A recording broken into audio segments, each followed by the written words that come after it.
If every aircraft factory on Earth doubled its speed tomorrow, the global aviation backlog would still take years to clear.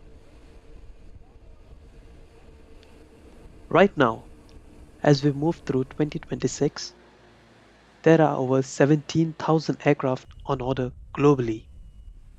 To put that in perspective, that is equivalent to nearly 12 years of current production capacity at its peak performance. To the public, it looks like a simple manufacturing delay, but beneath the surface lies a complex traffic jam of physics, geopolitics, and something most people never see: the certification fortress.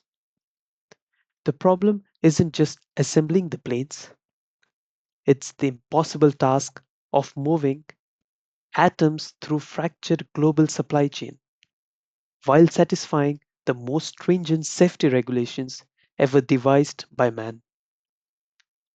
To understand why a passenger can't get a seat on a new A321neo or 787 today, we have to look past the final assembly lines.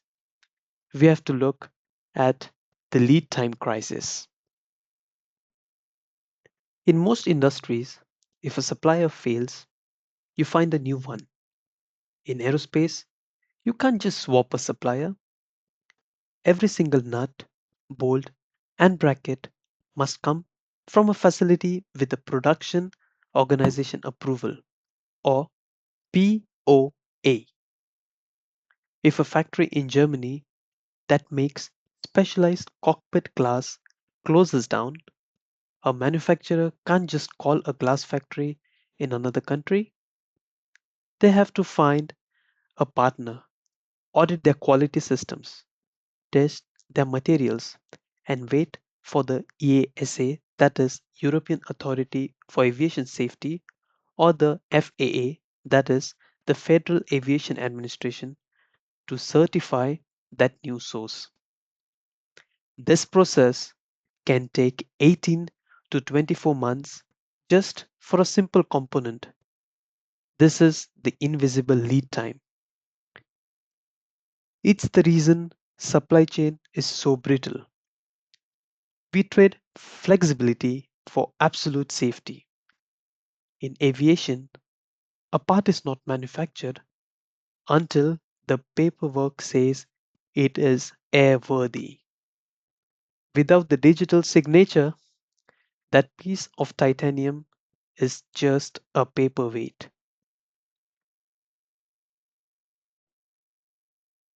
Now, imagine the geography. An airplane is a continental puzzle. The wings are being cured in Broughton, UK.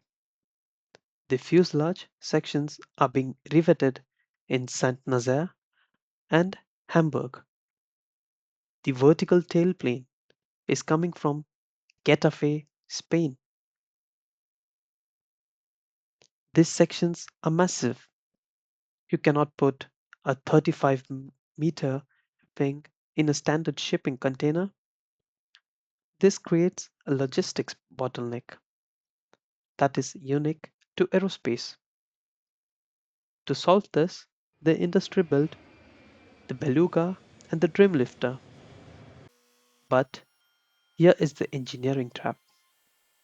The assembly line is a high speed pulse line. Every few days, the line moves. If the Beluga is grounded due to weather, or if a specialized transport ship is delayed by a storm, the entire multi-billion-dollar line stops. We are bringing together millions of parts from thousands of locations into a single hangar, and they must arrive in the exact sequence. If the fuselage arrives, but the internal wiring looms, which require their own individual airworthiness certificates, are missing, you have to what we call a station loss. The line stops, but the cost keep running. Once the sections arrive, we hit the long lead items. These are the components that govern the entire timeline. Consider the landing gear. These are massive, high strength steel forgings. To create them, you need a 50,000 ton hydraulic press. There are only a handful of these machines on the planet. If one press goes down for maintenance or its schedule is booked by a defense contract, the commercial timeline for the jet shifts by months instantly. Then there is the metallurgy of the engines. Turbine blades are grown as single crystals of nickel-based superalloys to withstand temperatures that would melt standard steel. You cannot overlook the growth of crystal. It takes the time that physics demands. And once that blade is grown, it undergoes X-rays, ultrasonic, and thermal testing. Because in this industry, non-conformance isn't an inconvenience, it's a catastrophe. You aren't just paying for the metal, you're paying for the certainty that it will never fail. The industry is currently suffering from a classic economic phenomenon, the bullwhip effect. When the global travel stopped in 2020, orders to the small shops making specialized sensors went to absolute zero. These shops laid off specialized technicians. Now, manufacturers are trying to ramp up to record rates, but those technicians didn't wait. They went to other industries.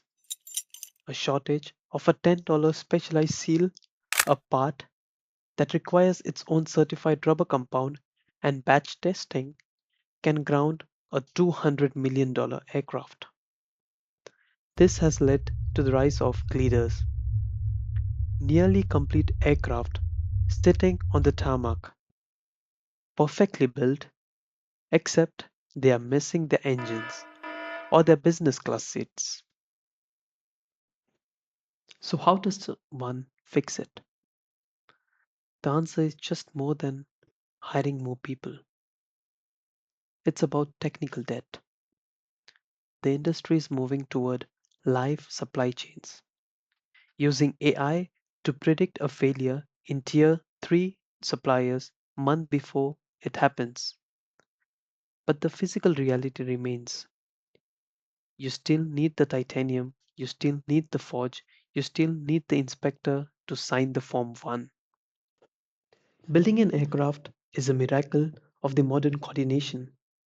It is a testament to human engineering that we can align thousands of global suppliers to produce a machine that flies for 30 years without failure. I want to thank you all for your attentiveness during this deep dive into the manufacturing world. If you found this breakdown of the aerospace bottleneck insightful, please hit the like button and subscribe to my channel. By subscribing, you will never miss an update on the fascinating, high stakes world of aviation manufacturing. From the physics of fasteners to the future of zero emission flight. I want to hear from you. What are your thoughts on today's video?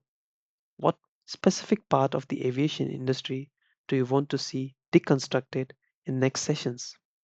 Is it the secrets of engine assembly, the logistics of beluga, or perhaps the material science of carbon fiber wings?